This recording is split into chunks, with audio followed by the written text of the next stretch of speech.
Hello fellow old schoolers and welcome to some more old school magic here. Now we finally have a new tournament on this channel. Being locked down from COVID-19 has made it impossible to have one for a long time, but now things are opening up again and we have the Eel Castle Cup, the 1.0, the first of its kind. And it's just a local old school tournament that we held in the city with various playgroups from across the country visiting us and just duking it out for the coveted electric eel as the first prize. And there are a bunch of other wacky prizes here that I'll get into later.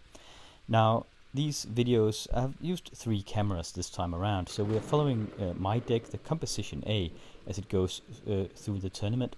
And we also have a camera following my mate Peter, who has brought up, well, it's a new old school brew that is like a new tech being used in 2021 in the old school scene, at least in Europe. And he's bringing that with him just to test it out. Brand new tech. And then we have a third camera that's just for people, they could volunteer and just join up, and we'll have some random games there that we can watch and just have fun with. So I'll take a few minutes just to go over the first battle here. It is composition A coming up against a very, very beautiful Enchantress deck. Now, viewers on this channel have seen this deck a bunch of times before in other tournaments, so I'll just be brief here. Composition A is like a pet brew of mine that I've been tweaking for a couple of years at this point. Starting out as a mono black brew actually, and then just trying to make Juicemgens work the best in this format as I could manage. So I still have the mono black mana base with every dueling land producing black mana. Then we have a lot of fat mid-range creatures like Juicemgens, Singia Vampire, and then some quick flyers in the form of the Hypnotic Spectres and a single Serendipity Freed. A whole package of removal like Disenchant, Sorcerer Plowshares and Lightning Bolts will clear the way for the Juicemgens to get in. And Sinkholes will be additional answers against the Library of Alexandria, but also clear away Factory Workers and Maces of Ith and stuff like that. Because, those are very effective at holding Juicemgens back. The other attack vector of the deck is those Underworld Dreams that will just be deployed during the creature battles and sneakily just ping the other guy. And sometimes the composition A can make some big bursts of damage when it draws into like Wheel of Fortunes and the Time Twister. With the Underworld Dreams, it will provide like 7 to 14 points of damage in one go, just finishing the game with one fell swoop like that. Then it has the bolts as well, obviously. So it is a very aggressive deck, duking it out, creature battle style, and with those Underworld comboDreams element to it as a backup plan, I suppose. It's coming up against the Enchantress. Now, sadly, the pilot or the creator of the Enchantress deck is a bit camera shy. He didn't want his deck to be featured on this channel, or not to have a deck picture here. So of course we'll respect that and just have the overall strategy mentioned here. It is a shame because it is a beautiful Enchantress deck. He has been having like this quest for getting everything black bordered, and it's really just very old cards all in all. The main strategy of the deck are the Enchantresses. They will provide him with a lot of card draws, card advantage, as he has a bunch of enchantments. The Enchantress work with each time you cast an enchantment, you get to draw another card. And then he can like cast Web on those Enchantresses, and there'll be 0/4 walls that can block flying creatures, just holding Factory Workers and Hypnotic Spectres back, I imagine, in this matchup. And it's fully powered, and he has the removal package from white, the deck being all in all a blue, black, white and green deck.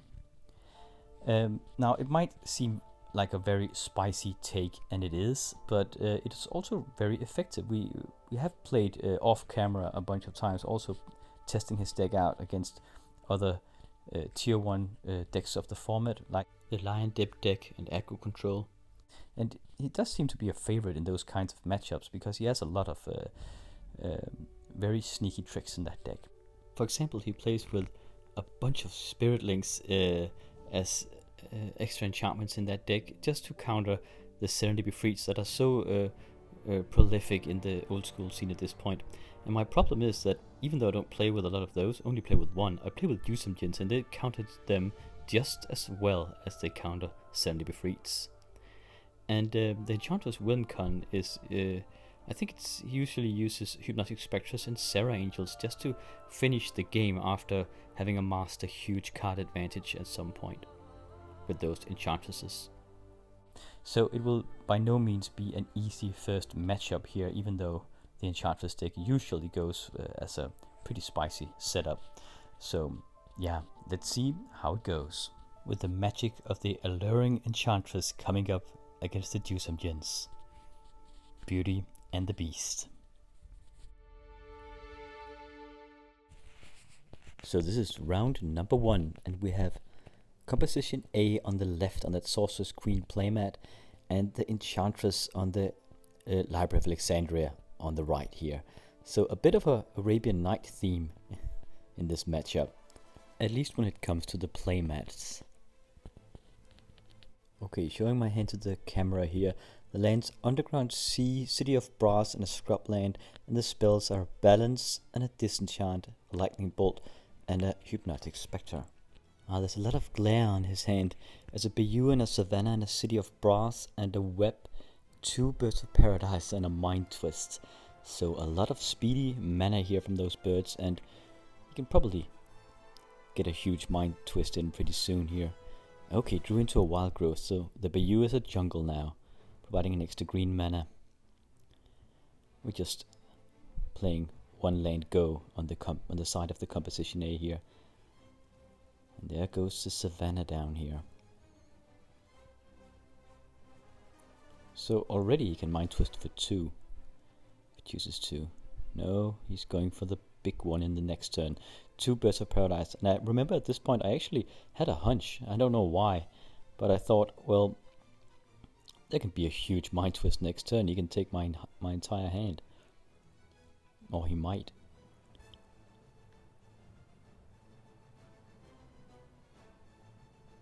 So even though it might be a bit of an odd play here, I think, if I remember correctly, yeah, I'm balancing at this point. Losing the City of Brass and getting rid of both birds, and I think I have to discard a card as well.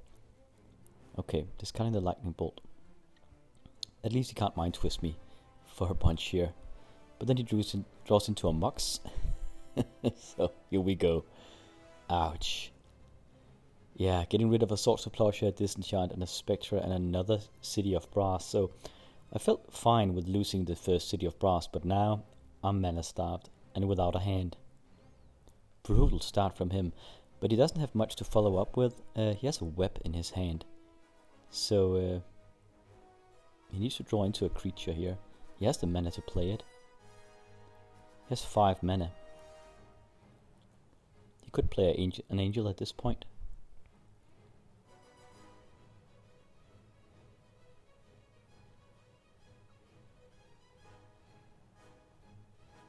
Okay, there's an Enchantress coming down here.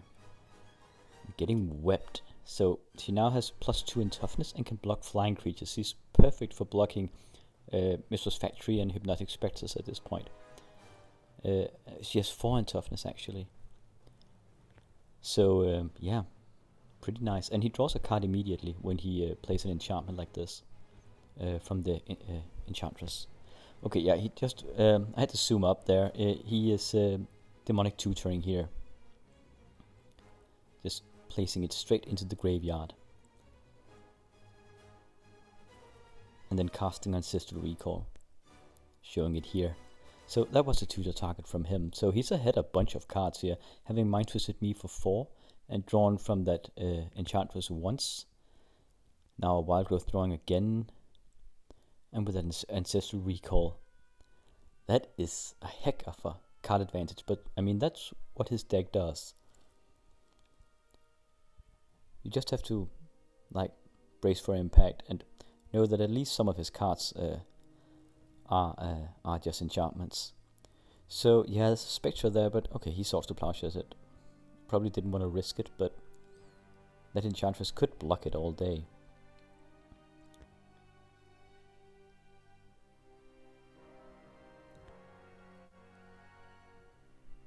As said, with the web, she becomes like a spider. Like a giant spider and can block flyers. Okay, Time Twister here. So, I did this just to... I'm so much behind in cards, and I am still behind because his board state is way more evolved than mine. But at least I get a full new hand, and he has to discard what he had in his hand.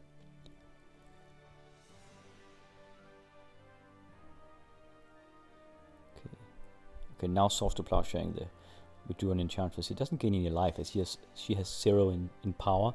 But the main thing is here that it's most of his draw engine. But he gets another one. He put down a Sol Ring outside the camera angle there.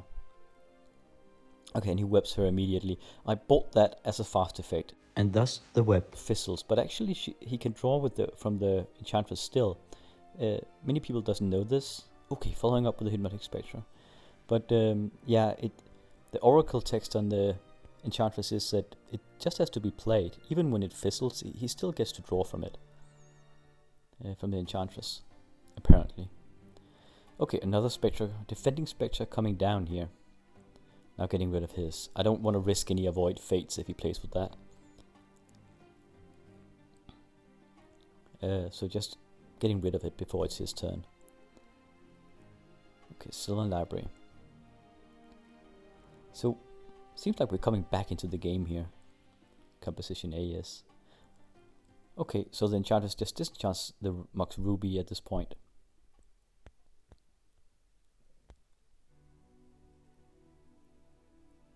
Puts down another City of Brass. Tapping the Sol Ring in the City of Brass and then disenchanting the Mox Emerald, just really cracking my mana here. And there's the balance again. So yeah, he's just emptying his hand, and that's why he disenchanted as much as he could here, because I have to discard down to 0 cards here, I think. Yeah. I think I'm discarding a Jusum Gin.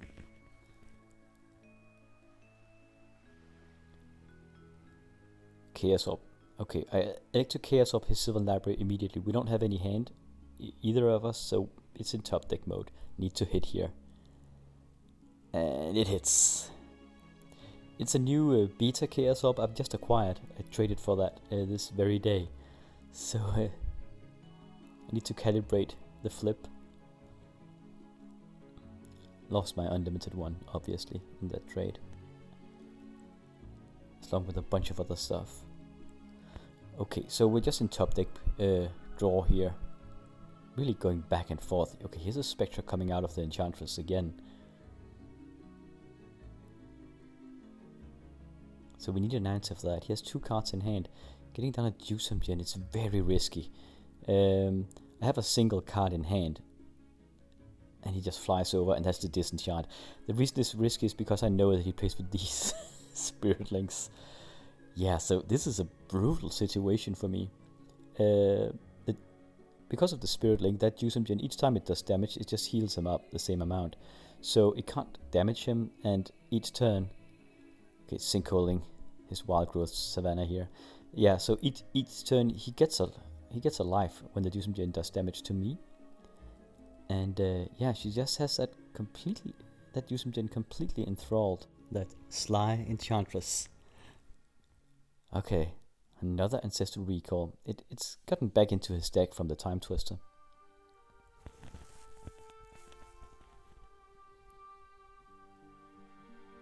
And I'm loath to play those Jusum Gins against him without disenchant backup.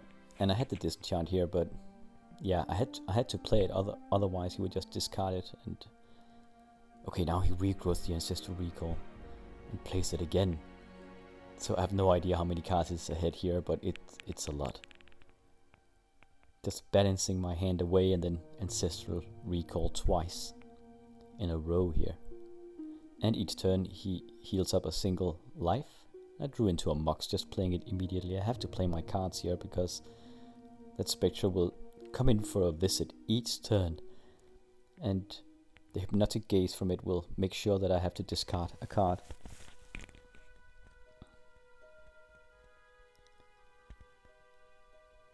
Okay, bird coming out. We need something to handle that hypnotic Spectre, and then I need something to handle that Spirit Link. Ooh, another Spirit Link. So now, yeah, if I attack him, he gains 10 life. Oh, 5 life. Or he gains 10 life and loses 5. And each turn he gains 2 life from the Yuuzumjin doing a point of damage to me. So we're just running into sinkholes here. Sinkhole in the other wild growth land. Spectre coming in again. Flying over the head of that. Completely locked it down, Yuuzumjin here. Underworld Dreams coming out. Yeah, it'll do a point of damage to him, but he isn't that worried. Likely because he heals up 2 points of damage each turn. Flying over again, and then the upkeep he gets 2 points of life. I drew into a Mox Jet here. Have to play it again immediately.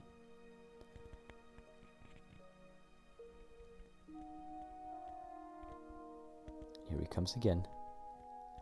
5 life left. Going down to 4 and he heals up again. Man, that's one Spirit Link Yuuzumjin. Yeah, I'm forfeiting the game here. Next turn he will just attack for 2 and there's nothing really I can do. So round number 2 here. And I can't remember what I sideboarded, but I think I took some of the Yuuzums out. Put in some Sushis. Those Spirit Links are pretty damn nasty against me. I probably took in the 4th Disenchant as well, because he has so many targets for that, being an Enchantress deck. And obviously I don't know what he sideboarded in and out. Okay, he has to mulligan here. We're just cutting a bit forward while he shuffles through his deck one more time.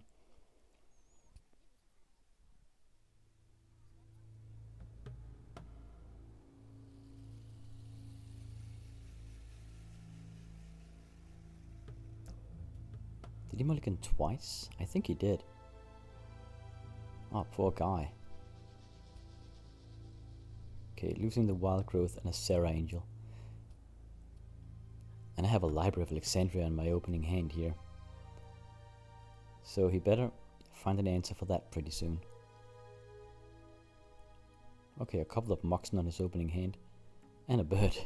That's a lot of mana. And a tutor. Okay, now he can... Yeah, what to pick here? Maybe Balance? Or Mind Twist? I think one of those. Because it will handle the Library of Alexandria as well. Getting an Ancestral Recall at this point won't be enough. Okay, I'm drawing with the Library after I've drawn up to 7 cards here. But no speed in my hand. Just putting down a City of Brass.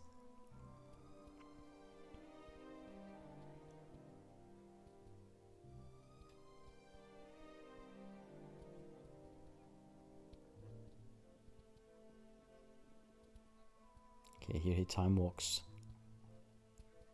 And then he balances with the time walk on the stack. Okay, why am I doing that? And sort of blushing his bird, taking a point of damage.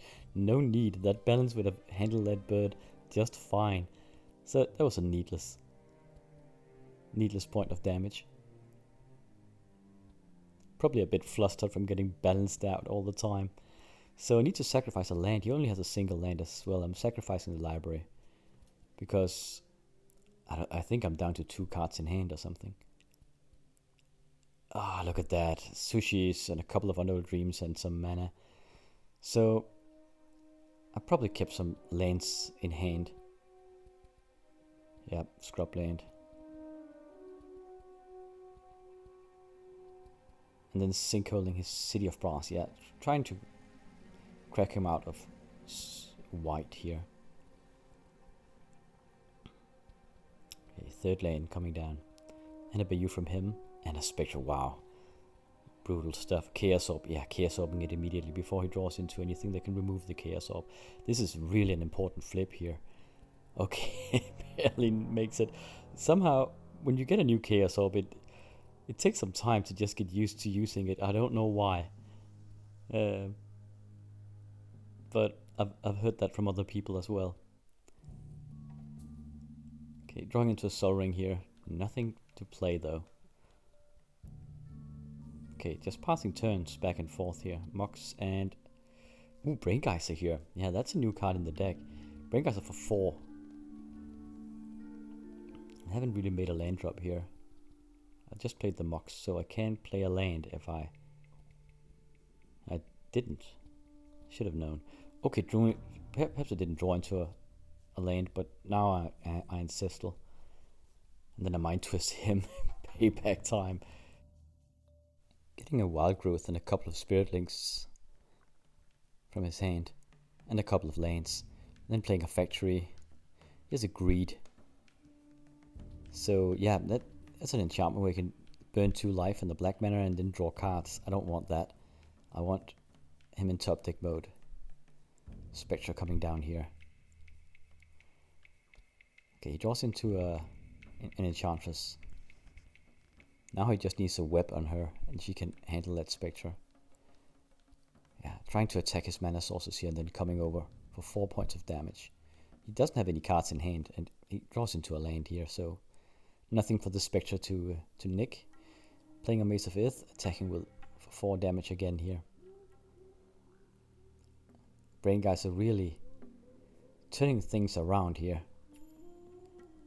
Coming over 4 again. He's at 6 points of life.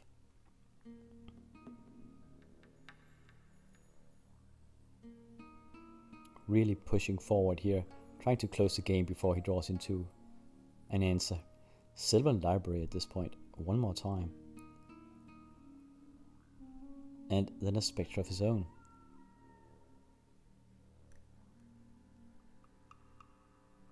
Swords to Plowsharing his Spectre.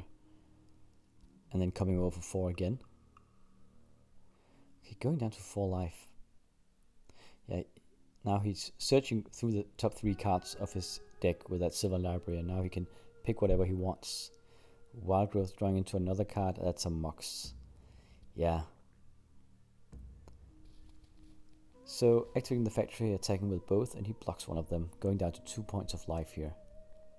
Now you can look again at a Wild Growth and a land and a Black Lotus. So yeah, Composition A pulling through against him here. So it's 1-1 at this point, going into the 3rd match, or the 3rd round of this match. But he did have to mulligan twice, so that was pretty damn lucky for me. Though he had that balance play, so I'm not really sure if it bothered him that much. Okay, so this time he keeps putting out a bird turn 1. Beautiful black bordered bird there.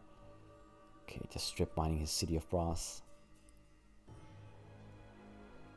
Not really sure why I do that. I could perhaps have waited for a Wild Growth or something, but that's fine. Another bird.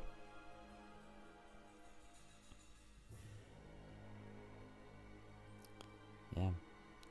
Pretty damn slow from Composition A again here. Just land go. And he has 4 mana already. I don't hope there's a Mind Twist. Is that a Mind Twist again? Yeah, it's a Mind Twist again. I had like this sneaking suspicion one more time. 3 cards this turn. This time around. Getting a Wheel, a Swords to Plowshare, and a Mace of Ith here. Damn. At least it didn't hit my mana sources. That's always the brutal part in the opening game here. So yeah, City of Brass and a Scrubland. Balanced? No, just continuing just to cracking down on his mana, trying to hold him back as much as possible. Trying to keep him off my back. And there's the Enchantress coming out. And then webbing her, drawing into another card. So again, a 0/4 Enchantress that just provides him with a lot of cards. Okay, so I mind twist him back, taking his hand. There's a City of Brass and a Demonic Tutor there. That's good. He would have tutored and Ancestral next turn, probably. Wild Growth coming down on the scrub land. Drawing with the Enchantress again. Drawing into a Savannah, playing that. Okay, disenchanting the web. Oh yeah, I'm doing that so I can attack with the factory. Otherwise she could survive blocking it. So yeah, disenchanting a web. Chaos Orb coming down here. Yeah, Chaos Orbing the factory, it seems. Yep, very secure flip. I'm passing the turn right back. And I pass the turn back.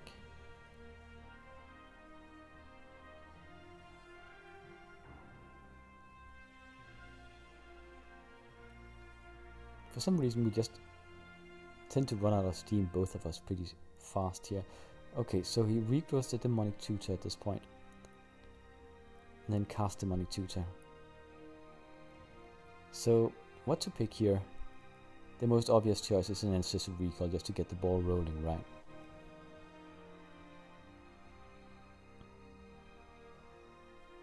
Let's see what he brought. I think I remember this one. Yeah, taking a point of damage from the City of Brass. Yeah, he plays a Sylvan Library instead. And he explains this, that it will net him a card from this Enchantress, and he can draw, or he can look through the top 3 cards, but he didn't know I had a disenchant in hand just to get rid of it immediately. So he only got the 1 card out of it. So, but it was a calculated risk, I suppose.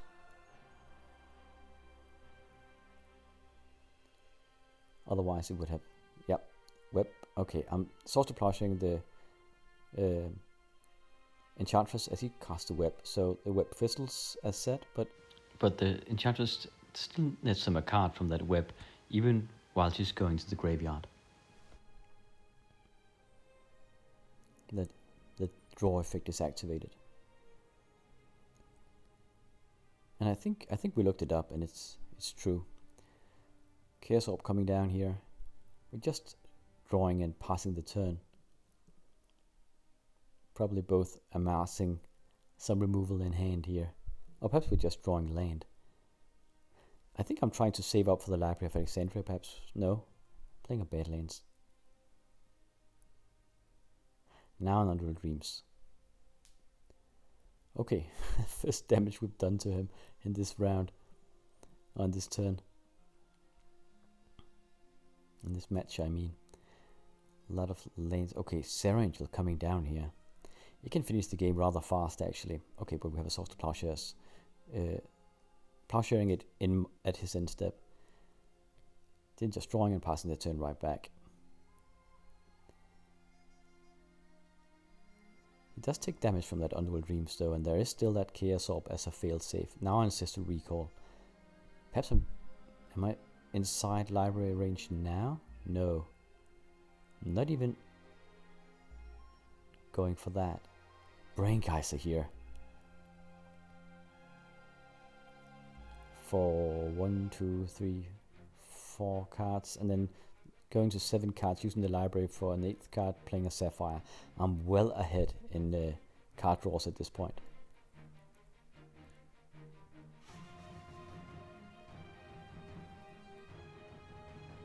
Okay, playing a Factory, drawing again with the Library of Alexandria. I think I'm running away from him here. But, I mean, he does have a lot of outs still, and I can't counter with Composition A.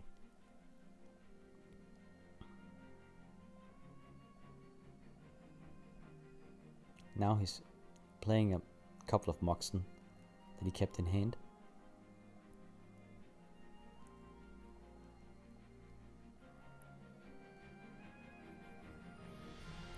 Wild Growth on one of his lands.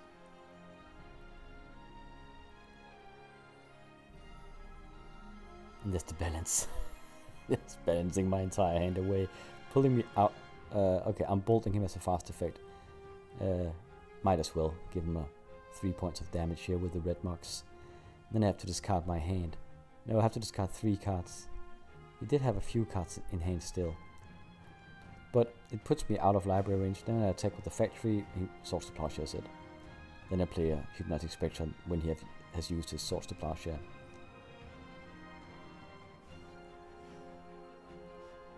Then I pass the turn. At least there's that Underworld Dreams on him.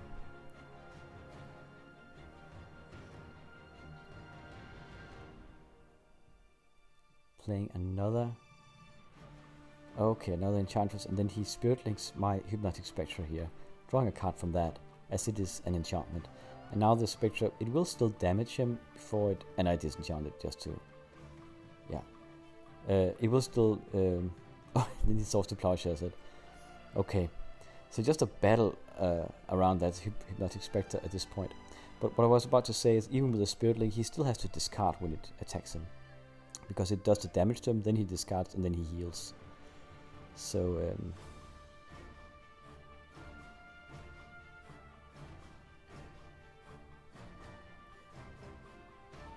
okay. So now he plays a Hypnotic Spectre of his own. Okay, that's counting it up here. A Fireball? What? Fireballing him away in one go here. I must have sideboarded that in. Just out of the blue. What a match this was. Just really going back and forth with balancing and mind twisting each other's hands. And then getting back in with draw power. And finally, out of the blue, just getting a bunch of mana out and just fireballing him out. That's a pretty unorthodox way for Composition A to finish a game. But yeah, Fireball, it might have a place in the deck yet. Anyway, that was the first grueling match of this tournament. Made it through the first round by the skin of my teeth here, and moving on into the tournament, and the Enchantress moves on as well. So we will see who will face in the second round here. Thank you for watching, and I will see you in the next match.